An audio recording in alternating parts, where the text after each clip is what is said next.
উপসর্গ বেশ সহজ একটা জিনিস, একটু খেয়াল করলে আমরা বুঝতে পারবো, এবং বেশ ছোট একটা জিনিস আসলে। আচ্ছা, আমরা একটু দেখি যে উপসর্গ কি আসলে। উপসর্গ কি? আচ্ছা, প্রথমে উপসর্গ থেকে আমাদের যে জিনিসগুলো জানা দরকার সেটা একটু বলি। উপসর্গ হচ্ছে একটা সংস্কৃত শব্দ। উপসর্গ হচ্ছে একটা সংস্কৃত শব্দ, এবং আমরা যদি উপসর্গকে ভাঙি তাহলে আমরা পাই হচ্ছে উপ যোগ সৃজ যোগ অ, এবং এটাকে ভাঙা যায় এইভাবে যে উপ যোগ স্বর্গ। আচ্ছা, তো উপযোগ স্বর্গ। এখন এই শব্দটার মানে কি? মানে হচ্ছে, দেখো এই যে স্বর্গ, এই স্বর্গ মানে হচ্ছে অধ্যায়। তোমরা যদি কখনো মহাকাব্য পড়ার সুযোগ হয় বা মহাকাব্য পড়ো, বা এই যে একটা আমরা তো শুনেছি মাইকেল মধুসূদন দত্তের যে মেঘনাদবধ কাব্য, এটার নাম আমরা অনেক শুনেছি। তো এই মেঘনাদবধ কাব্যে যে অধ্যায়গুলো, এগুলোকে বলা হচ্ছে স্বর্গ। তো এই স্বর্গ কথাটার মানে হচ্ছে অধ্যায়, আর উপ হচ্ছে একটা উপসর্গ।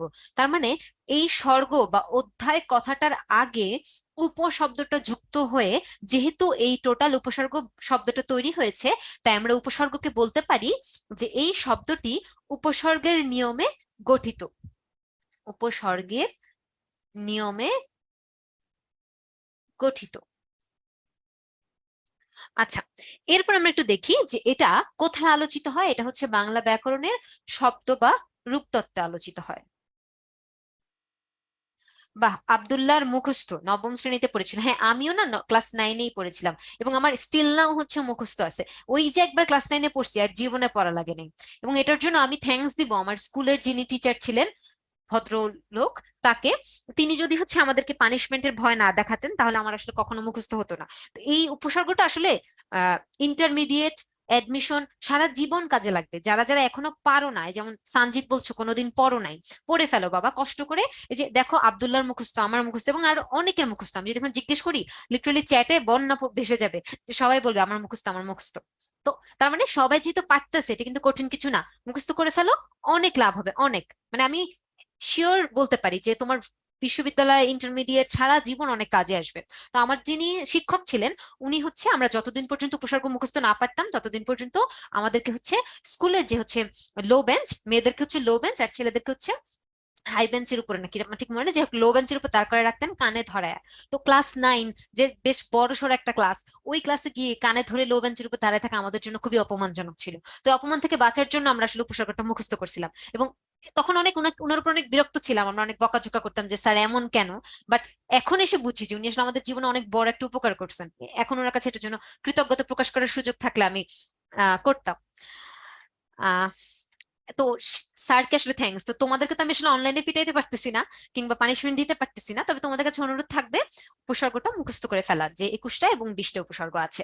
আচ্ছা, আমরা গল্প বাদ দিয়ে আমরা আবার আমাদের কথায় চলে আসি, যে এটা কোথায় আলোচিত হয়। এটা হচ্ছে বাংলা ব্যাকরণের শব্দ এবং রূপতত্ত্বে আলোচিত হয়। তো আমরা একটু দেখি যে উপসর্গ আসলে কাজটা কি করে, আমাদের যে উপসর্গ ব্যাপারটা আমাদের বাংলায় এক্সিস্ট করে, কেন এক্সিস্ট করে, ওর কাজটা কি, বা ওর প্রয়োজনীয়তাটা কি। ওর কাজ বা প্রয়োজনীয়তাটা আমরা একটু দেখি। ও আচ্ছা, আমি তোমাদেরকে সংজ্ঞা বলিনি উপসর্গের। উপসর্গের সংজ্ঞা কি? উপসর্গের সংজ্ঞা হচ্ছে যেসব সুনির্দিষ্ট বর্ণ, আমি লিখে দেই তাহলে ভালো হবে, যেসব সুনির্দিষ্ট বর্ণ বা বর্ণ সমষ্টি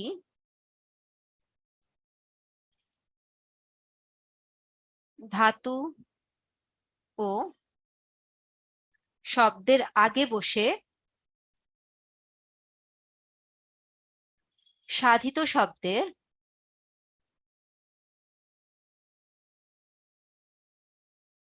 অর্থের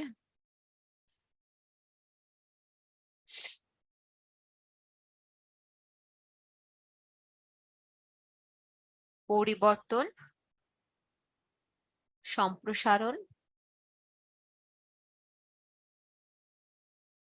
সংকোচন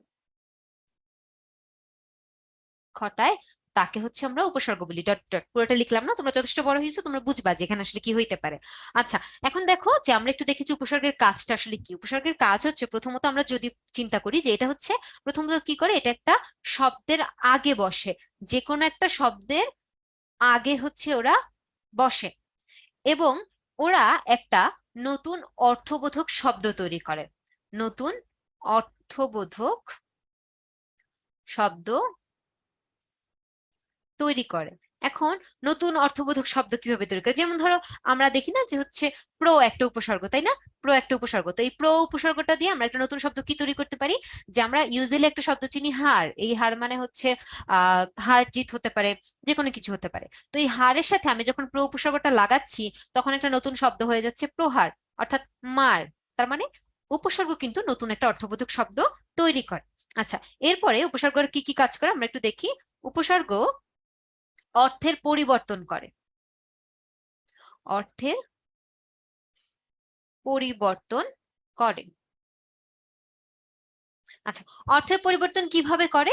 দেখো, একটা শব্দ এরকম ছিল কথা, তো আমি এখানে উপসর্গটা লাগাইলে আমার শব্দটা হয়ে যাচ্ছে হচ্ছে উপকথা। তার মানে কি, এখন কথা আর উপকথার মধ্যে পার্থক্য আছে। উপকথা হচ্ছে যে ধরো আমরা যে বিভিন্ন ঠাকুরমার ঝুলির গল্প টল্প যেগুলো শুনি ওগুলাকে বলা হচ্ছে উপকথা, আর কথা কিন্তু ডিফারেন্ট। তার মানে উপসর্গ বসে একটা শব্দের কিন্তু অর্থেরও পরিবর্তন করে।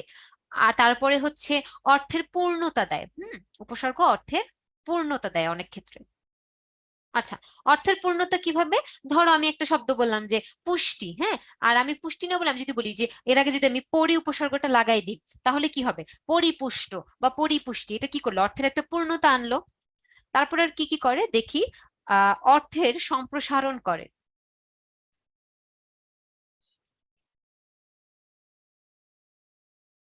অর্থের সম্প্রসারণ করে। অর্থের সম্প্রসারণ কিভাবে করে? ধরো একটা শব্দ আছে যে আম, তাপ, হ্যাঁ, তয়াকার তাপ তাপ, তো এর আগে আমি প্র উপসর্গটা লাগাই আমি এটাকে কি বললাম? প্রতাপ, অর্থাৎ খুবই ভালো রকমের আহ ক্ষমতা বোঝানোর জন্য আমরা যেটা ব্যবহার করি, অর্থাৎ প্রতাপ বোঝাচ্ছে। আচ্ছা, তারপরে যেটা করে অর্থের সংকোচন। অনেক সময় কিন্তু এটা অর্থের সংকোচনও করে। যেমন কাজ, অকাজ, তার মানে কাজ বলতে কাজটা কি করলা এই কথাটা না বলে আমি বলতে পারি যে অকাজ করছো একটা। তো অর্থের সংকোচন হলো কিন্তু একরকমের, এখানে আমি উপসর্গ লাগাইছি। ঠিক একইভাবে এটা আরো কি কি করে দেখো। শব্দের ভান্ডারকে বৃদ্ধি করে।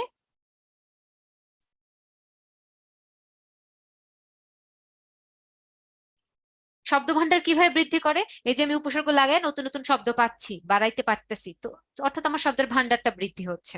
সেই সাথে হচ্ছে আহ আমাদের আমাদের প্রকাশ ক্ষমতাকে বৃদ্ধি করে। প্রকাশ ক্ষমতা বৃদ্ধি।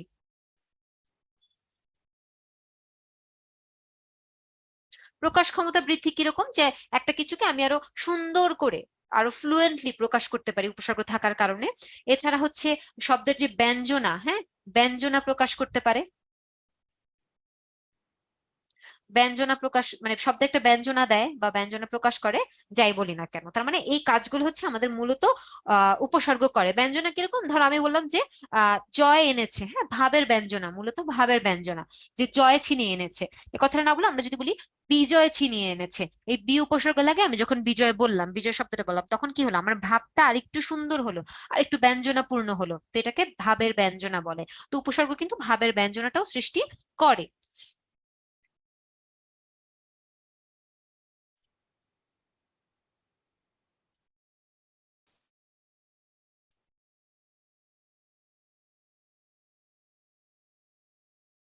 আচ্ছা, এরপর আমরা একটা জিনিস একটু দেখি যে উপসর্গের প্রকারভেদ আমরা একটু দেখি যে উপসর্গ কত প্রকার। উপসর্গ হচ্ছে মূলত তিন প্রকার। একটা হচ্ছে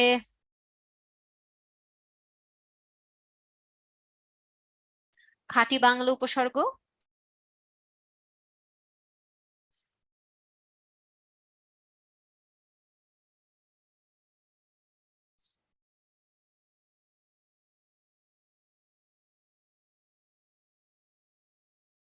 ওই শব্দটা আসলে ঘাটি লাগতেছিল আজকে, কেন জানি হচ্ছে লেখাটা ঠিকঠাক মতো আসতেছে না। আচ্ছা, খাঁটি বাংলা উপসর্গ।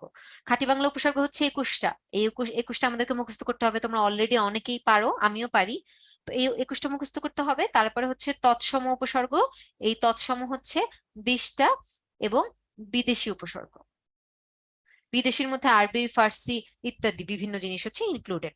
আচ্ছা, তোমাদের কে কে জানি জিজ্ঞেস করেছো যে হচ্ছে কিভাবে আসে বা কি। যেমন ধরো অনেক সময় এরকম থাকে যে দ্বিতীয় পত্রে ব্যাকরণ অংশ থাকে যে উপসর্গ কাকে বলে, উপসর্গের প্রয়োজনীয়তা কি। তো আমরা প্রয়োজনীয়তা বা কাজ কিন্তু দেখে এসেছি। উপসর্গের প্রকারভেদ নিয়ে আলোচনা করো, তো প্রকারভেদ গুলো আলোচনা আসতে পারে। কিংবা আরেকটা প্রশ্ন অনেক কমন, অনেকবার অনেক জায়গায় এসেছে, যে উপসর্গের অর্থবাচকতা নেই কিন্তু অর্থদ্যোতকতা আছে। এই ব্যাপারটা খুবই ইম্পর্টেন্ট একটা ব্যাপার, এটা অনেক সময় আসে, অনেক, মানে এটা একদম কমন, উপসর্গ আসছে মানে এটা আসবে। তো আমরা একটু দেখি অর্থবাচকতা নেই অর্থদ্যোতকতা আছে মানে কি। অর্থবাচকতা নেই,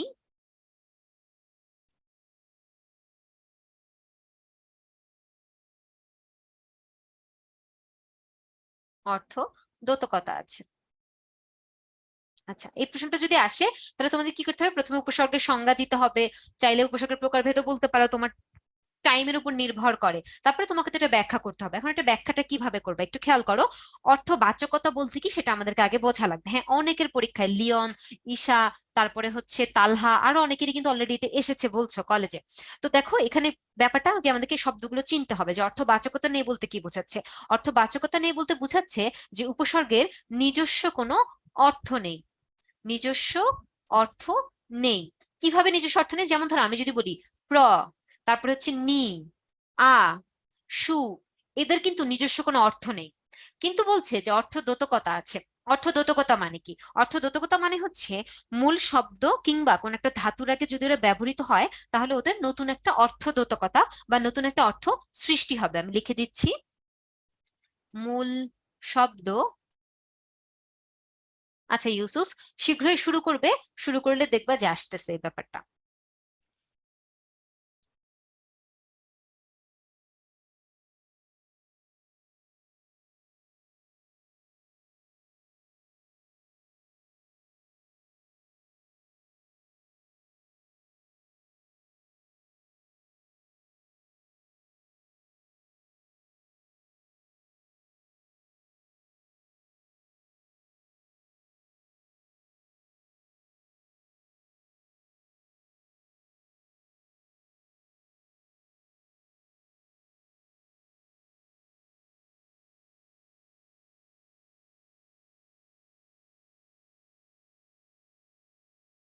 ডট ডট দিয়ে দিলাম। আমাদের আগে শব্দগুলো চেনা দরকার। অর্থবাচকতা মানে হচ্ছে নিজের কোনো অর্থ নেই, আর অর্থদ্যোতকতা মানে হচ্ছে কোন একটা শব্দের আগে কিংবা কোন একটা ক্রিয়াপদের মূল অংশের সাথে বা ধাতুর সাথে যদি ওরা যুক্ত হয় তাহলে ওদের একটা অর্থদ্যোতকতা সৃষ্টি হয়। যেমন খেয়াল করো, আমি একটা উদাহরণ যদি দিই তাহলে তোমাদের কাছে ব্যাপারটা অনেক ক্লিয়ার হবে, এবং তোমরা যদি এটা অ্যান্সার করো, যদি তোমরা বোঝাও এই কথাগুলো ভেবে বলো যে উপসর্গের সংজ্ঞা দিলা, প্রকারভেদ বললা, বলার পরে বললা যে উপসর্গের অর্থবাচকতা আছে কিন্তু অর্থদ্যোতকতা নেই বলতে আমরা বুঝি যে উপসর্গের নিজস্ব অর্থ নেই, কিন্তু দ্যোতকতা মানেই বোঝাচ্ছি মিসবা একটু খেয়াল করো, কিন্তু উপসর্গ কোন একটা শব্দের আগে বসে নতুন একটা অর্থ সৃষ্টি করতে পারে। অর্থ দ্যোতকতা মানে হচ্ছে নতুন অর্থ সৃষ্টির যে ক্ষমতাটা, সেটা।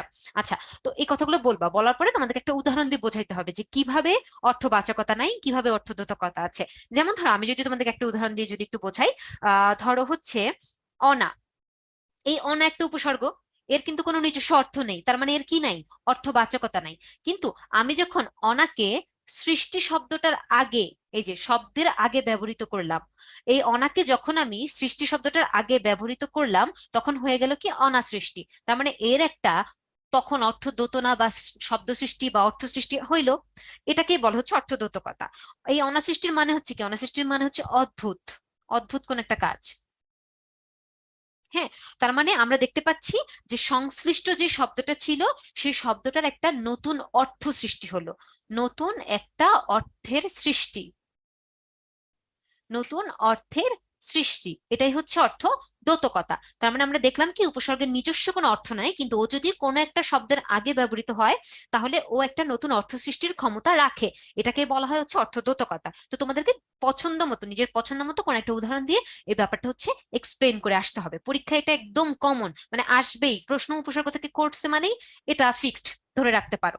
আচ্ছা, তো আমাদের উপসর্গ থেকে এই ছিল মূলত আলোচনার বিষয়। তোমাদের জন্য সাজেশন থাকবে যে খাঁটি বাংলার যে 21টা এবং তৎসমর যে 20টা সেগুলো হচ্ছে মুখস্থ করে ফেলা, টানা মুখস্থ করা, যে লাইক অ ঘা জ না আ আর আন আব ইতিউন, এইভাবে হচ্ছে মুখস্থ করা। একটু চেষ্টা করলে মুখস্থ করা সম্ভব, কঠিন কিছু না, যেহেতু আমি পারছি এবং আরো অনেকেই পেরেছে। একটু সময় দিয়ে একটু একবার কয়েকবার একটু টানা পড়লে মুখস্থ হয়ে যাবে।